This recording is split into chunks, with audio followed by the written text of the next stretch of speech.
Мамлекеттик жана коомдук ишмер акын котормочу Илимпоз Чыныбай Турсунбековдун жаркын элесине жана чыгармачылыгына арналган адабий кечи өттү. Анда Жылдыздуу жээк ырлар жыйнагы жана Мен дүйнөгө баланын көзү менен карайм аттуу эскери китебинин бете чары болду. Иш чарага сүрөт көргөзмө жана Чыныбай Турсунбековдун которгон чыгармаларынын негизинде театрлаштырылган концерттик программа менен коштолду. Акындын биринчи ыры Таңкы шаар деген ат менен Кыргызстан пионери гезитинде жарык көргөн. Алгачкы жүрөктөгү жарык ырлар жыйнагы 25 жашында чыккан. Чыныбай Турсунбеков эл аралык Чыңгыз Айтматов академиясынын академиги, жазуучулар союзунун мүчөсү, филология илимдеринин кандидаты болгон.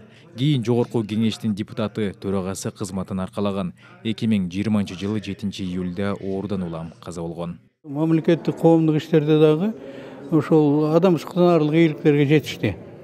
Андан мурда бул акын катары өзүн көрсөткөн. Студент кездерде жаш жакта көпчүлүк адамдар ыр жазат. Кайсы жыл экени так эсимде жок. Бирок ушу Чыныбайлар университетти бүтүп аткан жылдары Ленинчил жаш газетасында жаратылышты коргоо боюнча акындар арасында сынак өткөрүп калдык. Мен Ленинчил жаш деген газетанын башкы редактору элем. Жюрилер мүчөсү менен кеңешип, баш байгени Чыныбай Турсунбековдун ырына ыйгарганбыз.